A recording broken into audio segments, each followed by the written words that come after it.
There's a place down in Mexico where a man can fly over mountains and hills. He doesn't need an airplane or some kind of engine, and he never will. Now I know it's a meaningless question to ask, but the stories are right. And what matters most is the feeling you get when you're hypnotized.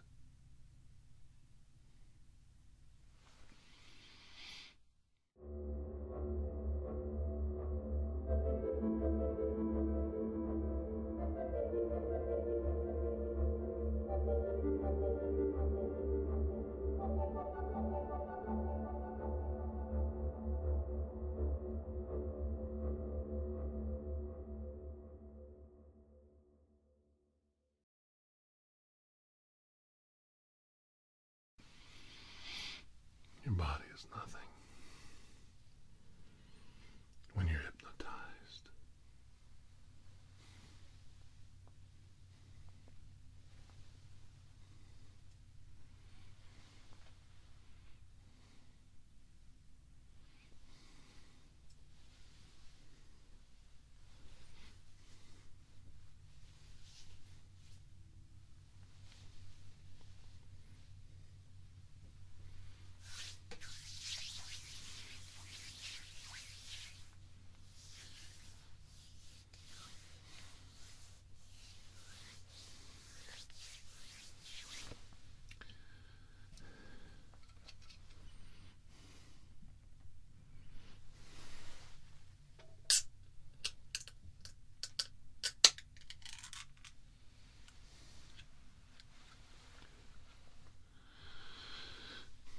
Gotta prime that pump. Prime that pump.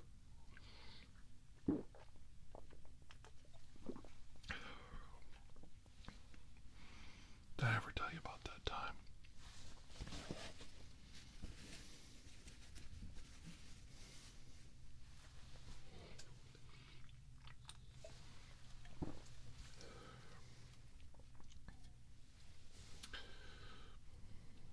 When a serial killer murdered my neighbors in the middle of the night. Not joking. I was about 9 years old. And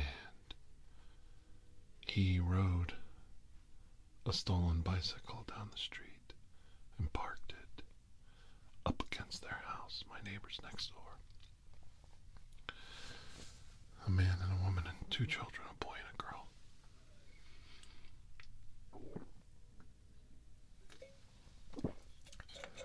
And I was in the Cub Scouts, and it was my scout day. So I wore my Cub Scout uniform to school that day. I think that's how you did it.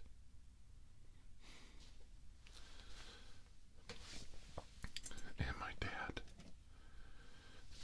came to pick me up at Scouts after work.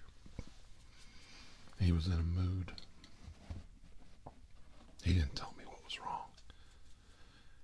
He didn't tell me anything. He just was in a mood. And that didn't help because I couldn't understand if I did something wrong. 9 years old. I did something wrong. My dad's mad. And we got home and I was trying to figure out what was wrong with him. Maybe he needed some help, and he started messing around with the back of the car. The license plate and that was in the back of the car. I don't know what thought he was being cool. He just says, "Go in the house." So I went in the house.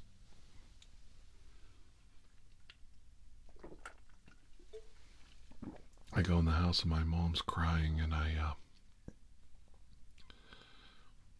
don't know what's going on. I just know there's going to be trouble. So I go and I sit in the other room, and back then kids watch TV. That's what we did. We come home, watch TV.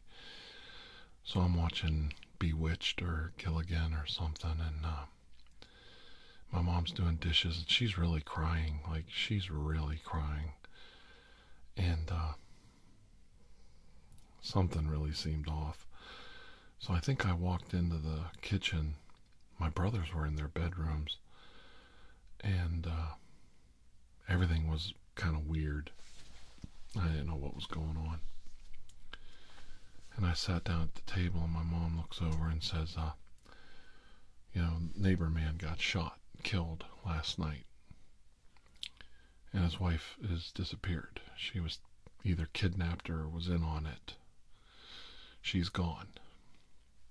She's, whatever. Kidnapped, missing, in on it, whatever. And his car was stolen. And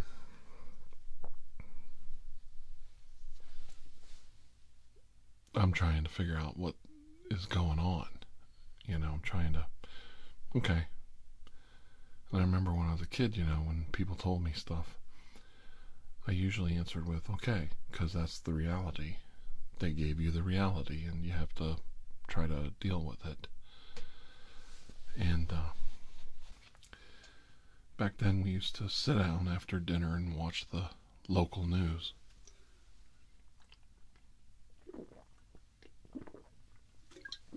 And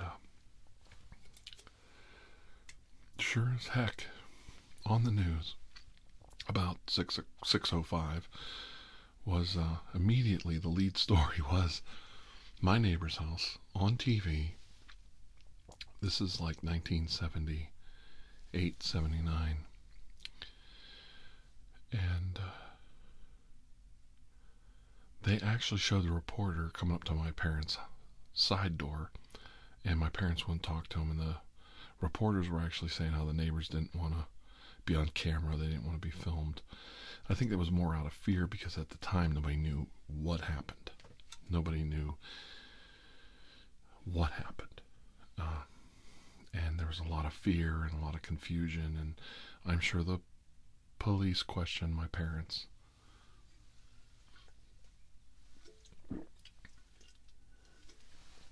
I never asked my dad if he came home from work early and had to go to the police station, or if they just questioned my mom, or if it was clear that, the neighbors didn't do it.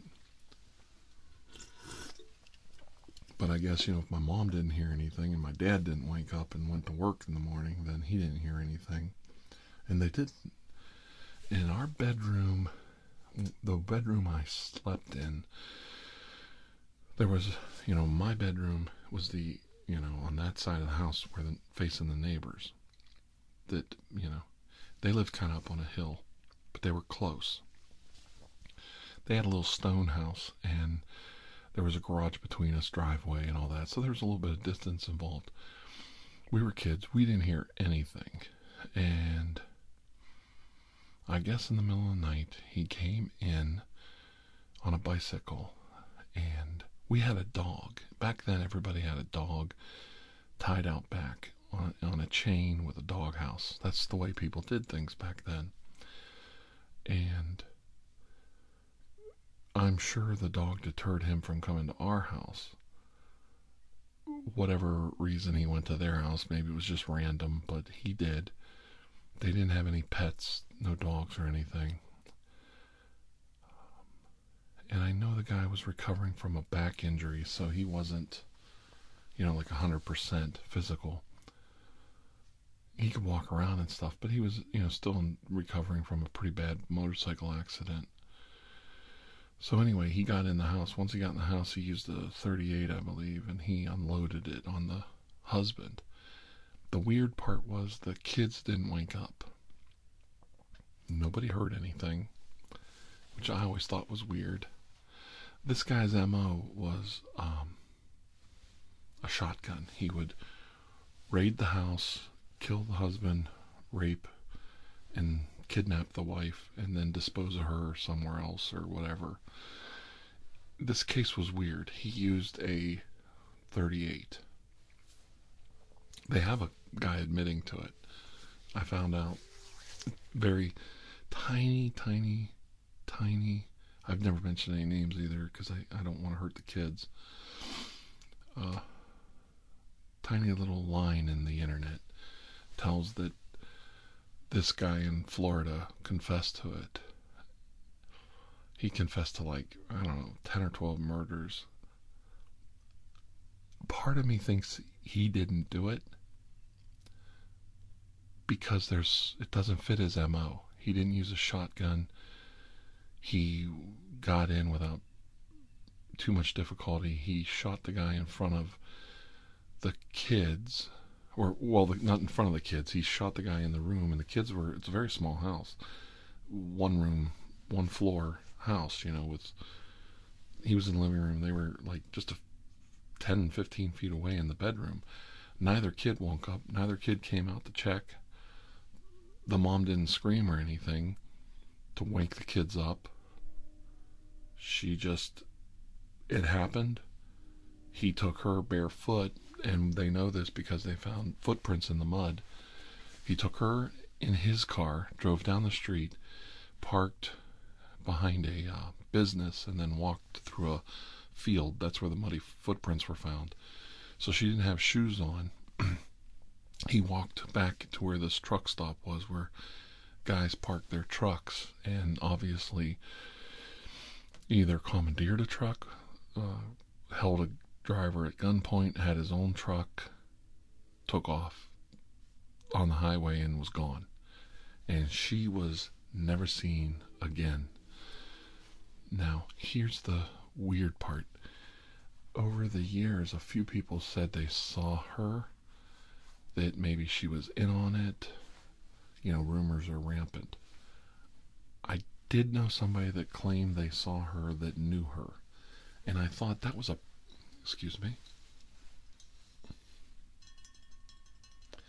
thought that was a pretty weird.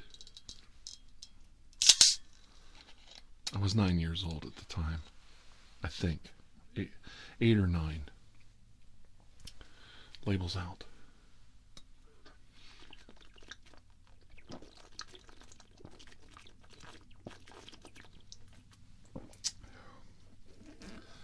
I remember even as a child thinking nothing was adding up. And even as an adult, I've read what the police say happened. I read what this cop that thinks he solved it, because he's Sherlock Holmes, thinks he solved the case, said, and it doesn't add up. Just because I think I know things because I live there, that doesn't mean anything. Memories have a way of changing over time. But whatever.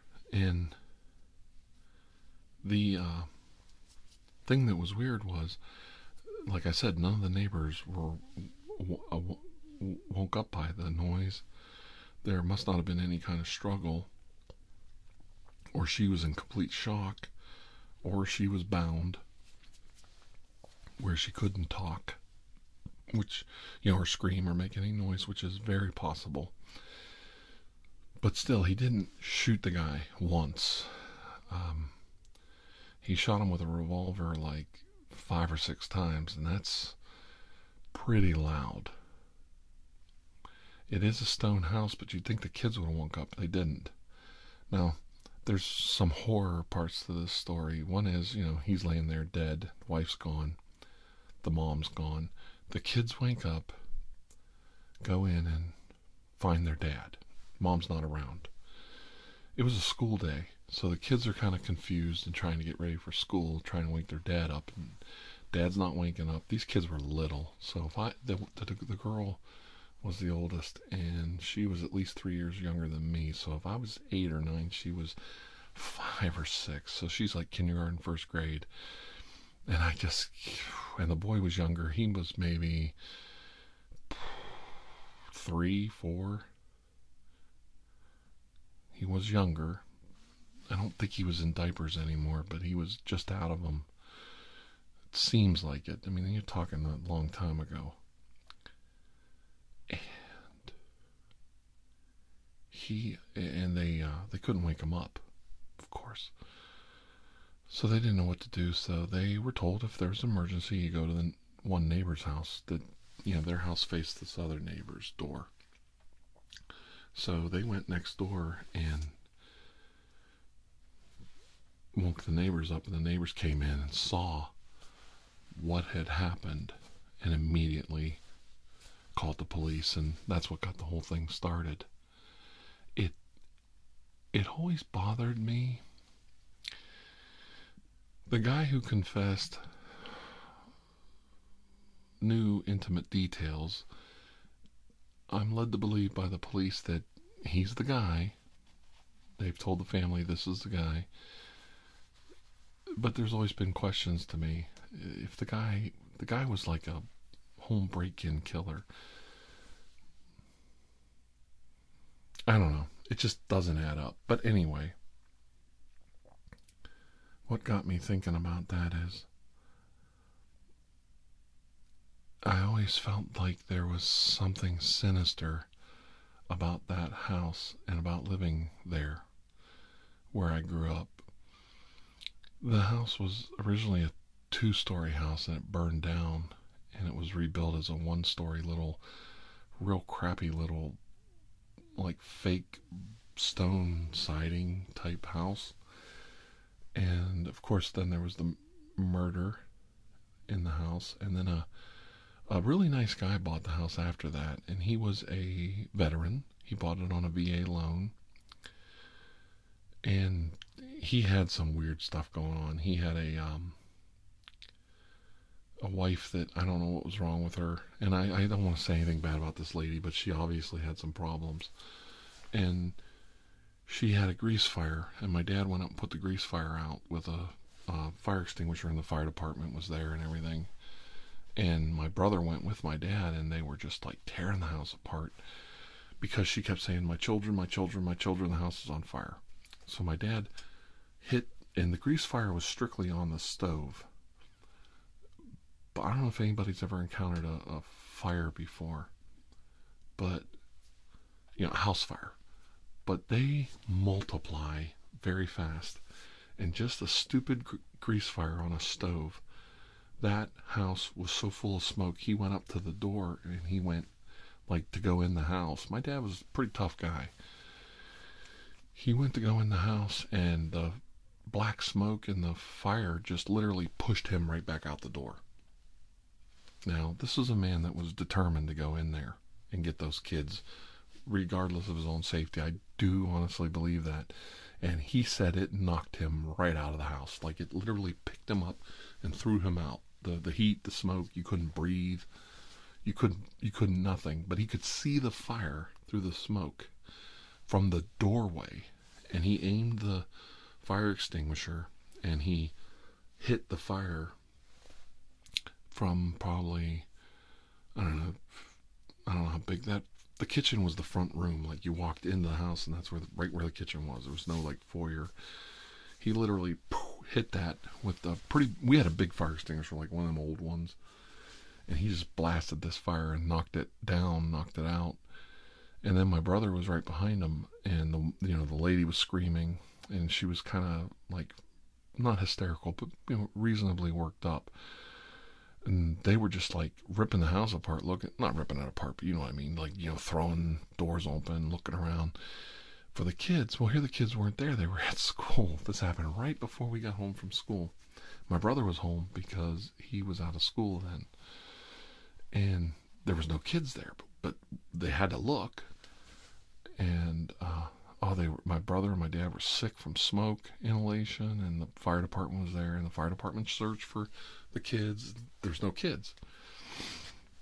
So these people moved out, and my dad got this bright idea to buy the house. And I remember as a child saying, don't buy that house. Like, that's not a good idea.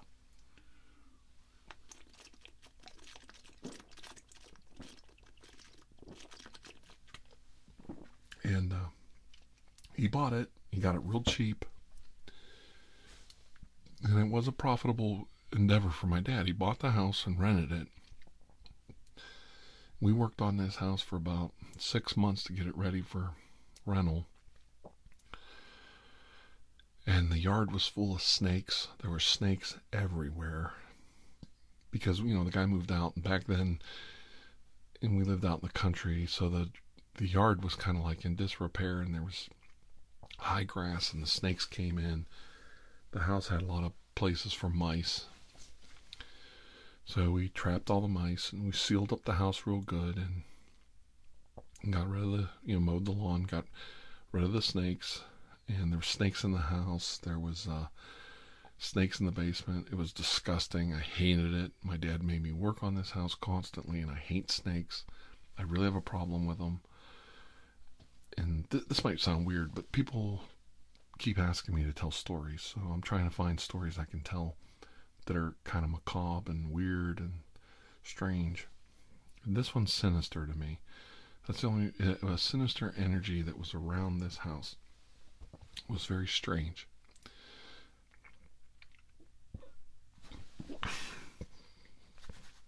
So he buys this house. Now my dad is one of the hardest working maniacs. He's the definition of overworking himself to get his family ahead and support his family. Okay, that's probably where I got it from.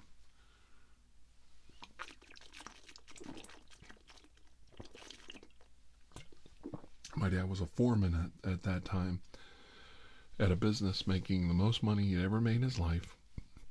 He was moonlighting. He was working overtime at that job, no less, running second shift at a factory, and moonlighting on top of that, working on houses, working on properties, working on this rental, anything he could do to turn a buck to get the family ahead. He buys this house and starts renting it to these people.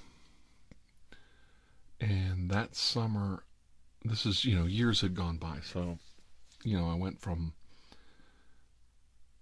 8, 9 years old when the serial killer incident happened to now I'm about 17, 18. Maybe I'm 16 when these people move in. These people move in next door, and my dad picked the worst people, at least for us, to rent to. They were difficult. They didn't pay the rent. They didn't get along with my parents. It was a godforsaken nightmare. It was horrible. So my dad had this bright idea to sell the house to these people so he didn't rent to them anymore. Now there's all this resentment because they were renters, and then my dad sells the house to them. So now they own the house, so now it's their property, so now they're the king of the whole world. They own this house. Now he made money on it. He rented it, I thought, for 2 or 3 years. Made a pretty good profit on it.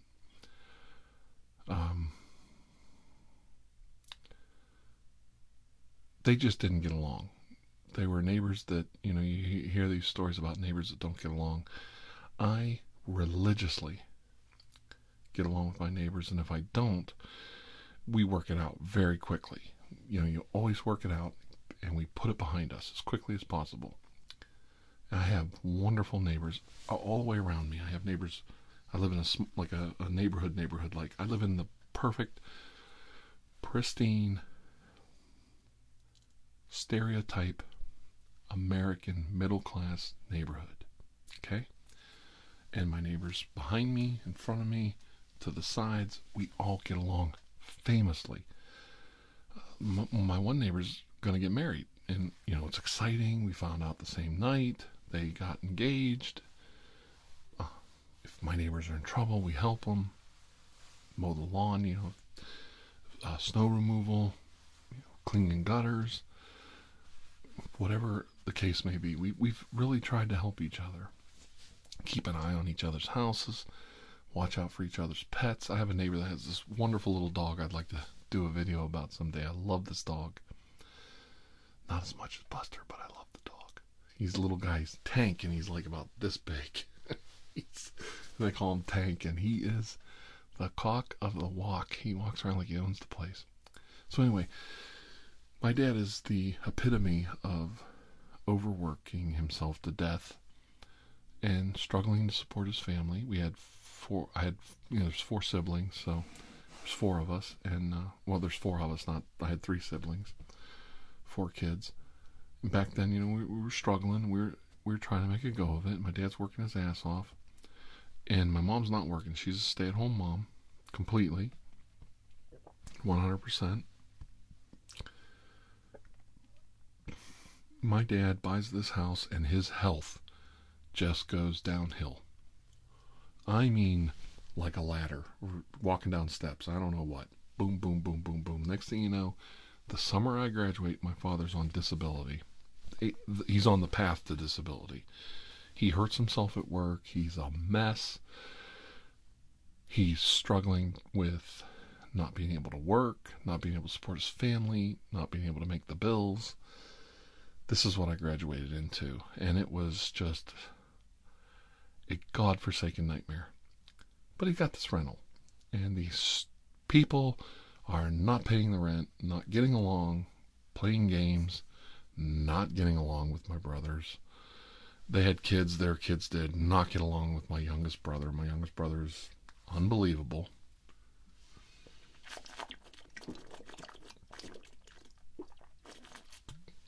I give him credit. I don't have nothing to do with my brother either, so they weren't that far off.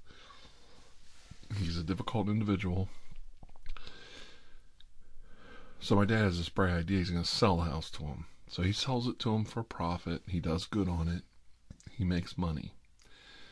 He's proud of himself. They continue to have problems with these people until my dad says that's enough.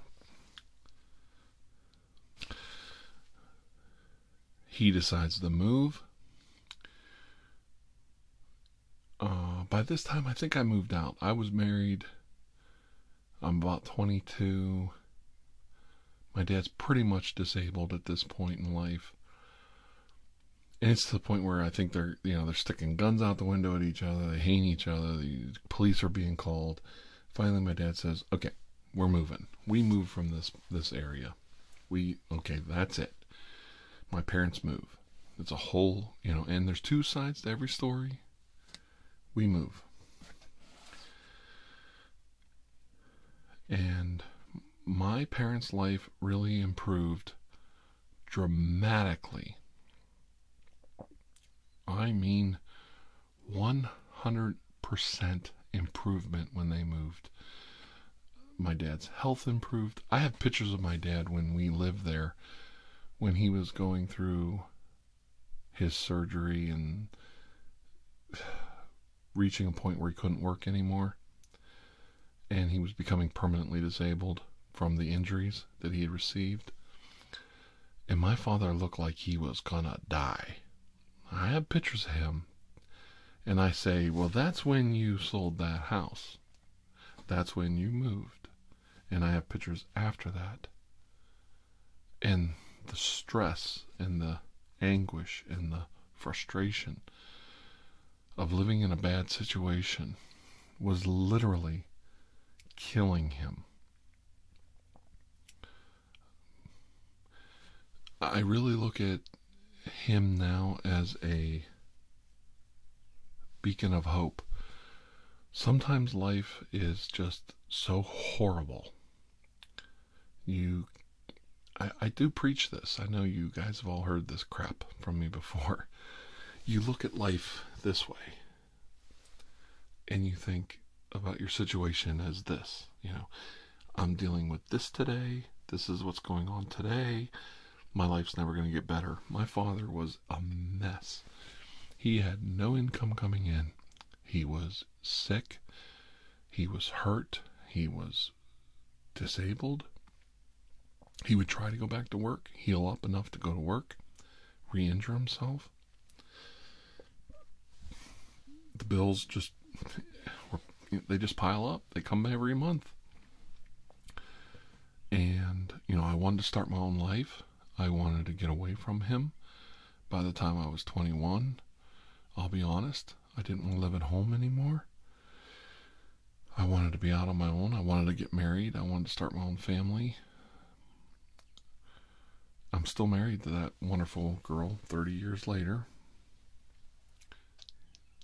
She's wonderful, but I'll tell you why I did that some other day.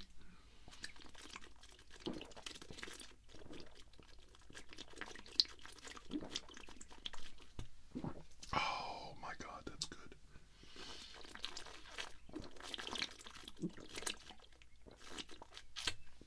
Oh, the feeling you get when you're hypnotized. Oh, that feels good.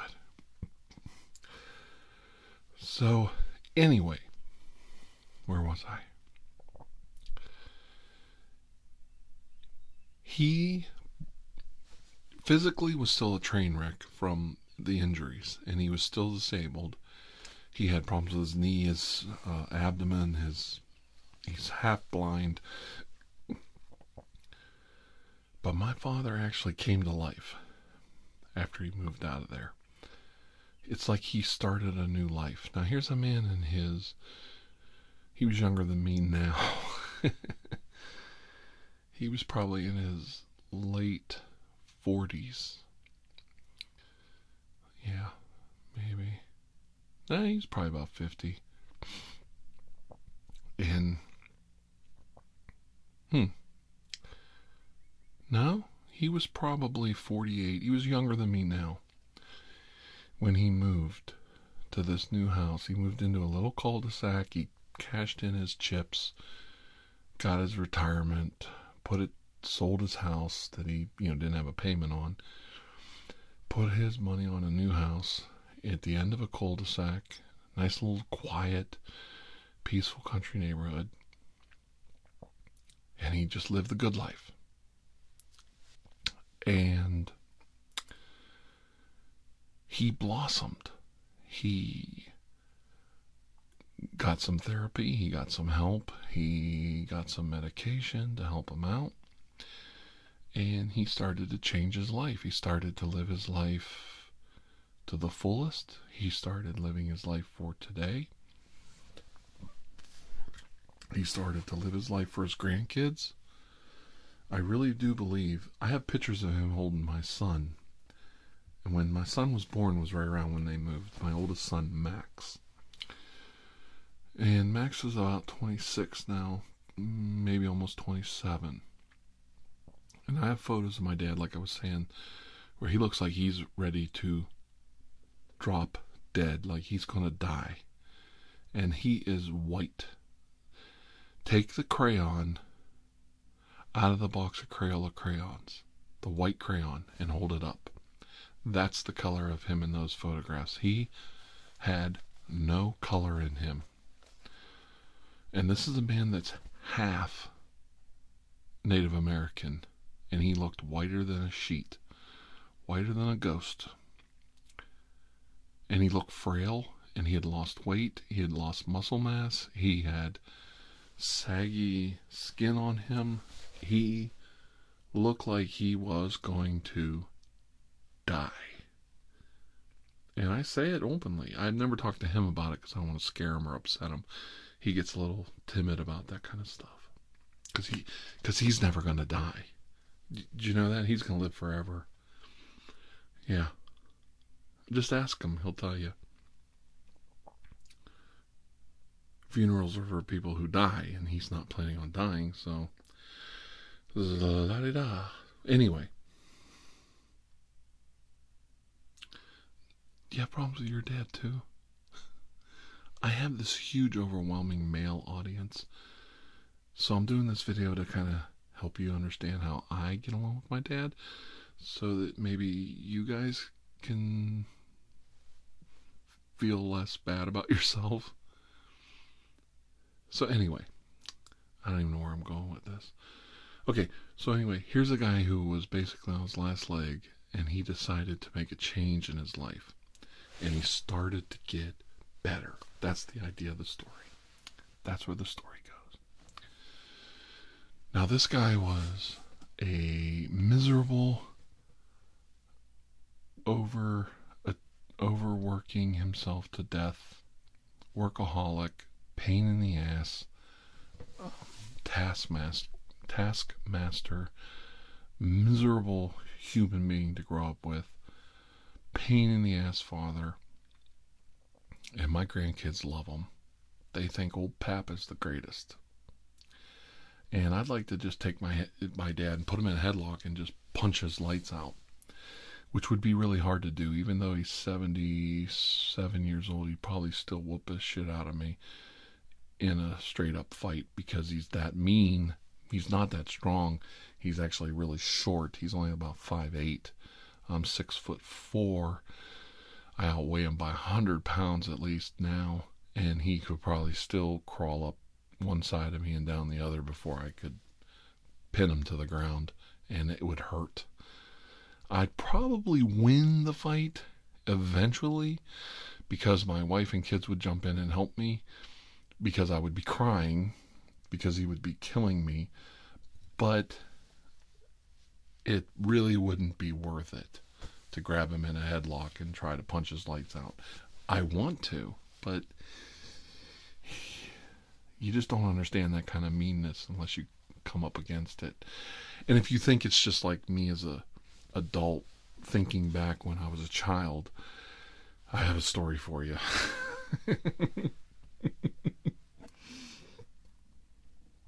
Lord, what a man. Sometimes I think I'm better than my father, and then sometimes I think I'm not, and then sometimes I think I'm just as good as him. According to my mother, I'm just as good as them. I'll never be better, I'll never be worse. We're all the same. So maybe she knows something I don't know. What do you think?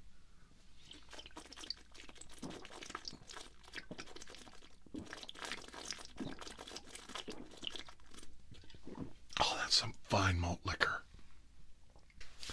So, anyway, yeah, just in case you don't think I'm telling the truth about my dad being a tough guy, they're coming over to visit. I'll tell this quick. I'm shoveling the end of my drive because they have a car. In the winter, we only drive 4-wheel drive SUV type vehicles at my house because I drive a distance to work, so I buy those, and then my wife puts the Mustang in the garage for the winter. She drives a SUV in the winter, or a big heavy family car. My dad and mom are coming over with a small mid-sized car, and it's winter. The end of the drive's got this big hump in it of snow from the plows going by, so I'm down at the end of my driveway digging out the driveway, shoveling it out, and I hear up the street screech of tires, boom. And I go, I bet that's my dad and mom. I bet my parents just got in a wreck. So I finish up shoveling real quick, run in the house, grab my keys, jump in my Jeep. I had a Jeep back then. Big old Grand Cherokee. Know what I have? A Jeep Wagoneer, the big old station wagon Jeep. And I told my wife, I told Chrissy, I think my parents got in a wreck. She's like, no. And I go, yeah, this is they had a cell phone, but they didn't use it back then. And I drive around the corner, up the street, 2 streets away. There's my dad and mom standing in the middle. Well, my dad's standing in the middle of the street. Now, even then, they were pretty old. And cop was there, highway patrolman. He was real nice. And I asked the cop, I said, my mom's just a witness. Did you talk to her, need to talk to her? No. Whatever. And I said, well, I'm going to take her back to the house, and I'll come back, get my dad, and get the tow truck and all that. So I get my mom, because it was winter, cold, snow, 20 degrees out. Get her, take her to my house, drop her off, and go back to get my dad. I go back. The local police were there, then the highway patrol came. So by the time I get back, the police are there wanting to take a report. Now remember, my dad is this crippled up old codger, maybe 65 at the time, maybe 62, 63, and he's 5'8" if he's lucky with his boots on. He wrecked this guy that was 6'5", 6'6", monster of a man. I'm not exaggerating. Guy was looking for a cassette or CD dropped on the floor, and he reached down to get it, and he turned the corner and wrecked into my parents at a stop sign. Just a silly accident. Now, give you a real quick background on my dad. He got hit on the driver's side by the car. He has a severe concussion. He's badly injured, and he's already disabled. He was driving the car. He could still drive, but he's not legally blind, but he's got problems. He was sitting at a stoplight when the guy hit him. He's a mess physically, and now he has a severe concussion, and he's elderly, and he's a small guy. And the police start asking questions like, what happened? And the guy's like him-hawing around going, well, I don't know if I saw him, I don't know if I stopped, I don't know if I kept going, I don't know if I made a complete stop. And my dad looks right at him and says, and I'm not making this up, he looks right at the guy, points his finger and says, that's not what happened. You tell the cop what happened. This is what happened. And he explains it to him, points at the cop and says, now tell him what happened. And the guy goes, I was looking under the seat. I wrecked right into him. I didn't see him. I plowed right into their car, blah, blah, blah, blah, blah. The cop goes, okay. The guy starts, I shouldn't say this because he was a neighbor of mine. Not a neighbor, but like he lived in the neighborhood. He starts like crying. And my dad goes like, it's okay. It's okay. Don't cry. It's okay. And I'm thinking, I'm sitting there looking at this. My dad just forced someone to tell a highway trooper what happened in an accident. The highway trooper just starts writing it down. The guy's standing there crying, and my dad's going, it's okay, consoling him. It's okay. And I'm thinking, what the fuck's going on? What the fuck's going on here? Okay, whatever. That's my dad. My dad was a Vietnam vet. Okay, shh. He was a Vietnam era vet in Germany. But if you ask him, he was in the Mekong Delta. But I'm just joking. He doesn't do that. I'm teasing. But, I was in Vietnam. Well, you were in Vietnam era, Dad. But, boy, those guys were really, really tough guys back then. Anyway, I'm going to wrap this up pretty quick. But someday, you guys have got to beg me. You've got to plead. You've got to...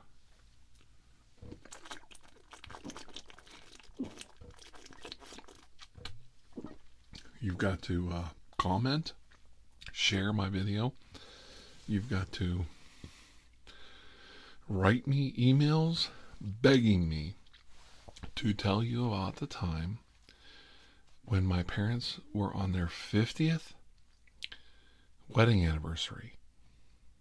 That's right. My parents were married. Still are. My parents are still alive as of July 7th, 2018. My parents are still alive.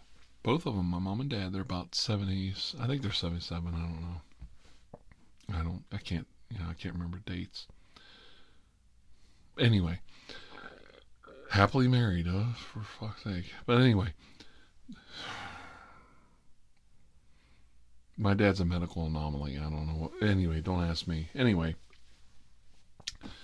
you guys are going to have to beg me.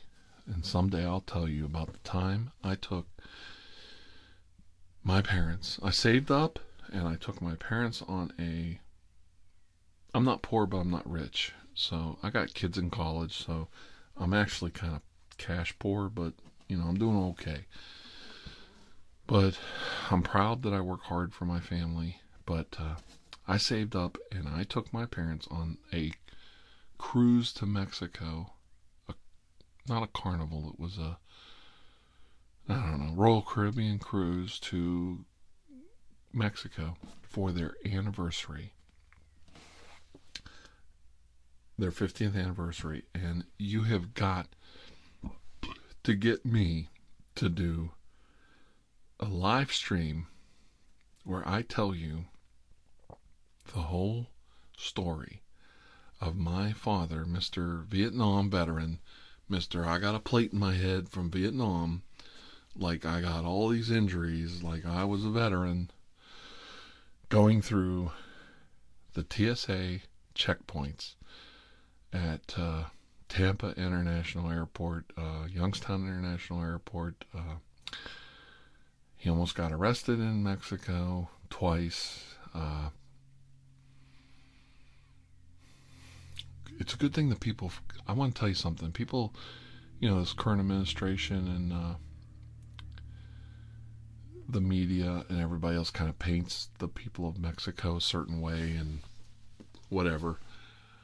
The people of Mexico have a wonderful sense of humor, or my father would be sitting in a Mexican prison right now. I'll just leave it at that. He was Poppy to them. Poppy, oh, Poppy, Poppy. He was the most popular man in Mexico when I took him there. He thought that the whole country of Mexico was there to entertain him and push him around a wheelchair, even though he can still kind of walk. God, you got to ask me to tell you this story about him in Mexico. Could you imagine taking a 72-year-old man and woman to Mexico, and you think, well, the heat, the humidity, the being in a foreign country, you think, these people are going to be, struggling to deal with the environment. Oh, no. It was like taking Viagra, caffeine, cocaine, and crack and putting it in a 72-year-old sociopath's body, taking him to Mexico. I'll tell you what, we are lucky. I remember when we left Mexico, I was the last person to leave. I was paying the waiter and I was tipping him and I was trying to make things, kosher. And the guy's looking at me like, oh, did you have a good time? I'm thinking, Jesus, God Almighty, just let me go home. Let me go home. And then he had to go through the security metal detector at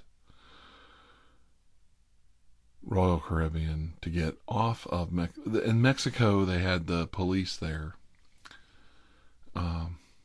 They had those Jeeps, old Jimmy Jeeps with the 50 cows on top of them because the president of Mexico was coming to Cozumel or something. And I don't know. I'm in the United States right now. My dad got back home. It's a story for another day. How's that sound? Does that sound good? Okay, good.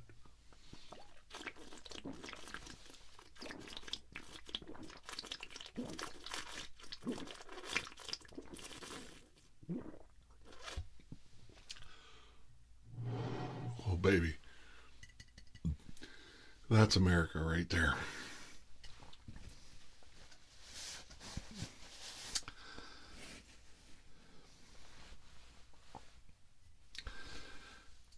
I don't know. So we started out when I was 9. My neighbors got killed by a serial killer. Somewhere when I was 18, my father, right when I'm ready to go to college, my father becomes a crippled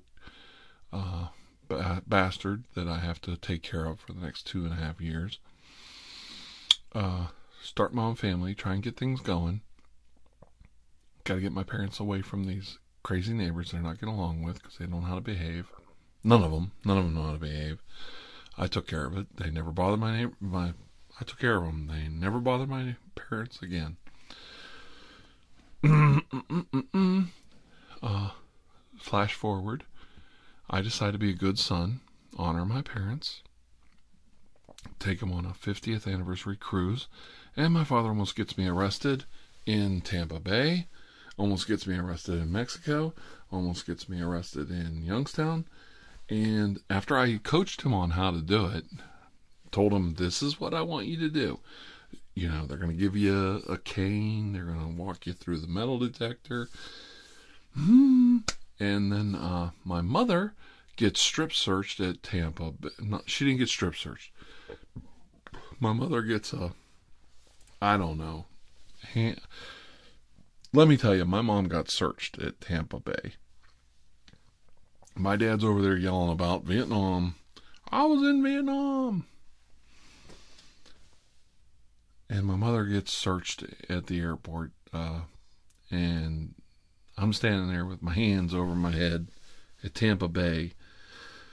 They're confiscating my mom's bags because she's got aerosol cans inside her carry-on luggage. And my father's over there in a wheelchair that he didn't need, going, telling the TSA, I was a veteran. I served. And he gets up and walks right out of the checkpoint. And my mother and I get searched. Intrusively searched. And he's over there watching TV, watching CNN and Fox News on the television. Yeah, you're going to have to ask me to tell you about that. But I'm not doing it unless you guys beg, because I don't want to relive it. You're going to have to beg me.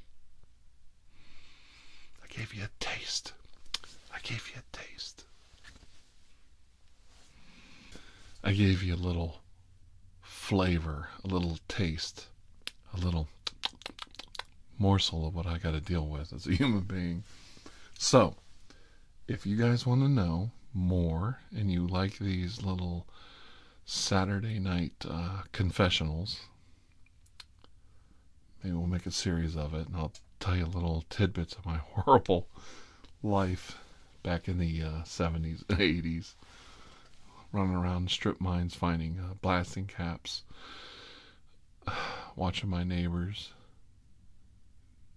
fall apart, watching my family fall apart. If you want to hear more of my silly stories, let me know. You want to hear stories about my crazy father who used to take this piece of wood. He'd take a piece of wood, like, I don't know. And I know you guys have had dads like this. When they were kids, there was the thing they did. They took a piece of wood about that long and they put a notch in it. They put a piece of wood on it, like a trigger. And they took and put a nail in the end with a piece of rubber on it from an inner tube, from like a bicycle inner tube or car inner tube. And they used to put it on, you hook it in the latch and then you hit it with the trigger. Your piece of wood was like, you had a piece of wood that did this. And that was your trigger. And they would walk around and then they would hit that trigger and that piece of rubber would fly out with a knot on the end and hit a kid in the face. Hit each other with it. So it was like a cheap kid's toy, like a snapping a towel at somebody. You'd hit them with a piece of stretched out rubber. And, I could tell you some stories. Oh my God. Could I tell you some stories? But today's story it started out where, like I said, I had a strange, weird upbringing, and I just wanted to have some fun talking to you today.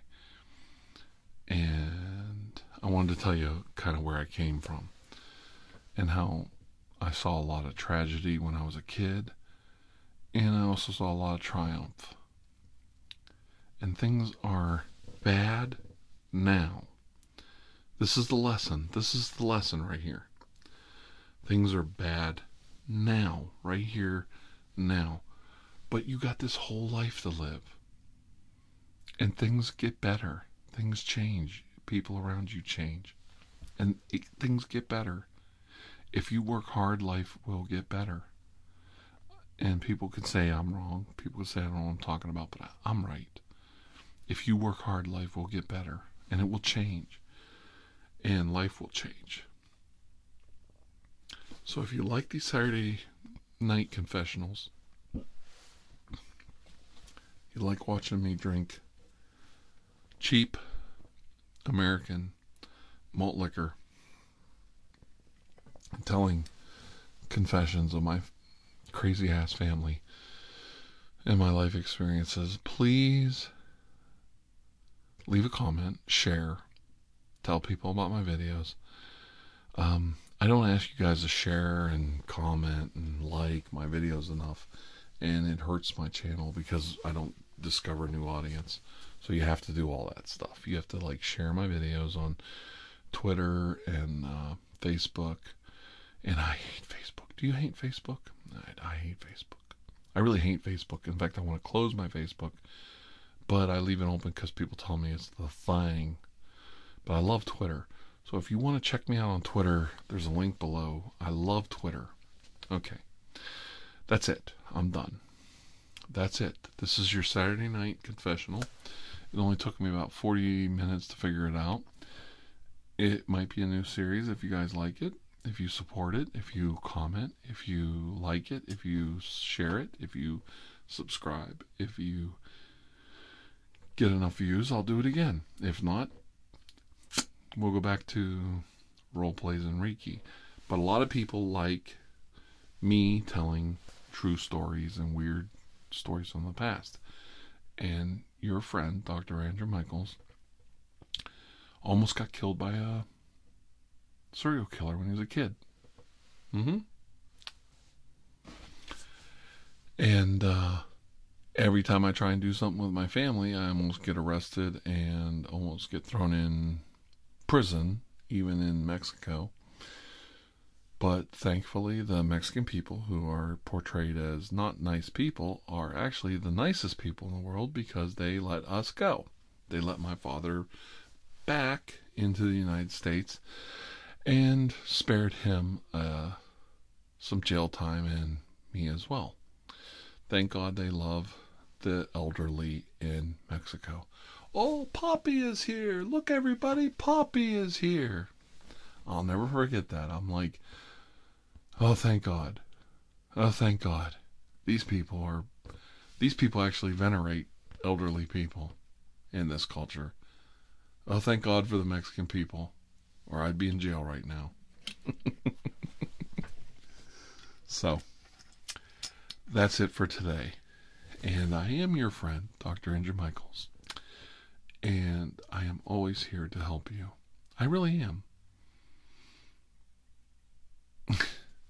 I love helping you. I love coming here and helping you.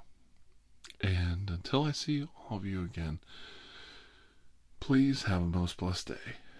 And like I said, if you want more Saturday night confessions, it's up to you. Comment, share, subscribe,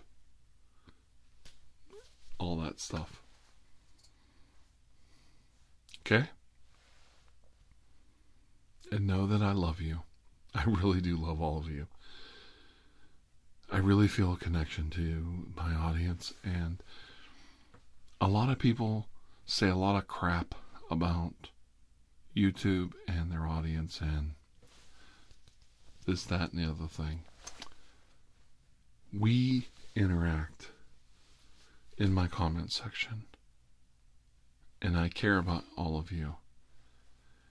When you see that heart, you see that reply, you see that like on your comment, that's me telling you that I read it. That's telling you that I took the time to read what you wrote down. We don't interact on Facebook in some private too good for prime time group or, members only group. We communicate publicly and openly on YouTube together. We share our thoughts together, openly and honestly, in front of everyone. And I can actually say I actually love all of you. You guys crack me up. You make me happy. You make me want to sit down, turn the camera on, and make another video. I was not feeling well. Felt really sick. I talked to a close friend, and the friend said you need to get some rest. And instead of getting rest, I made this video. And I drank 50 ounces of malt liquor just to impress all of you on camera. And I did it because I think you guys need to hear from me. I think you want to hear it, and I think you want to see it, and I think you want to have a laugh. And my friend's going to tell me, what's wrong with you? You should have got some sleep. And I'm going to say,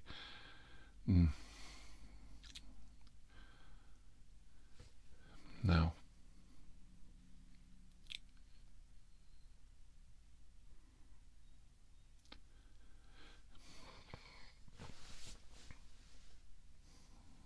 When I'm done, they're going to say I gave you guys everything.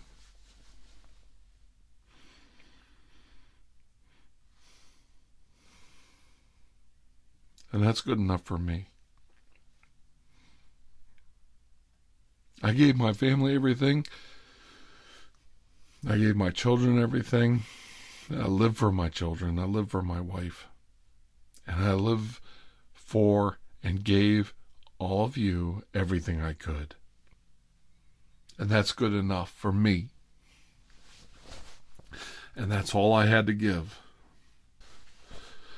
So if there's someone out there who says TR didn't care, and TR's fake, and TR doesn't care about his audience, well,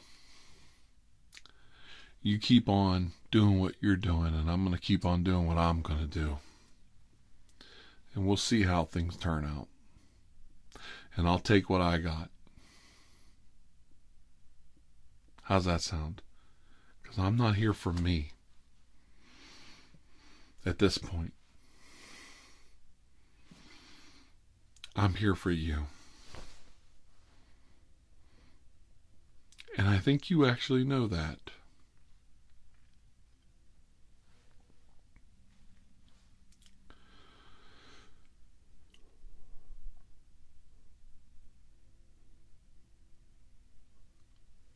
There's your Saturday Night Confession.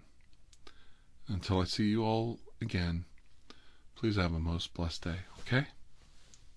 I love all of you for taking the time to watch me do stupid videos. I freaking love all of you. You're wonderful people. I have a few close friends who actually care about me and watch out for me and make sure I'm okay, and I'm blessed. I am very blessed. I am very blessed. And that's not the liquor talking, that's me talking. I am very blessed.